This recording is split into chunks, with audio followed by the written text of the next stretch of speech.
تاسو په 21مه پېړۍ کې خپل بچان ښوونځي ته مدرسې ته مکتب ته وانستوئ دا به تر ټولو هغه بد حالت وي. که تاسو نن پر خپلو بچانو باندې درسونه ووایاست مدرسې ته واستوئ مکتب ته واستوئ یوازینۍ لاره به دا وي چې موږ به له دغه ټولو بدبختیو د دې غربت څخه د نورو مشکلاتو څخه خلاصېږو.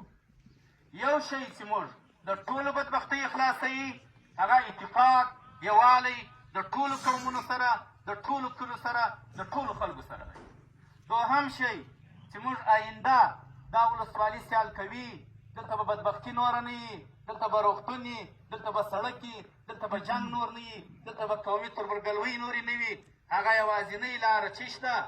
هغه تعلیم دی. زما د ټولو څخه دا خواست دی دلته که د هر کلي څوک راغلي زه اکثریت نه پېژنم خپل بچان مکتب ته واستوئ مدرسې ته واستوئ هره ورځ یې نظارت وکړئ چې زما زوی مکتب ته تللی دی که نه. که په کلي کې مکتب نه لرئ مدرسه نه لرئ غوښتنه یې وکړئ دولت ته ورسئ ولسوال صاحب ته ورسئ د پوهنې امیر ته ورسئ یو قومي مشر ته ورسئ یو دیني عالم ته ورسئ یو بل پوه سړي ته ورسئ چې وروره زما په سیمه کې مکتب نشته زه یې غواړم دا زما حق دی دا زما اسلامي حق دی دا زما بشري حق دی خامخا یې غواړم.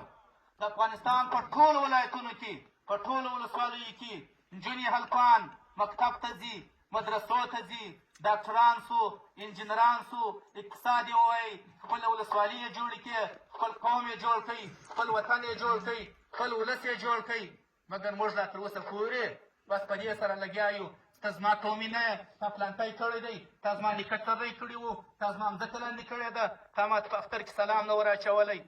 که دا شان کوو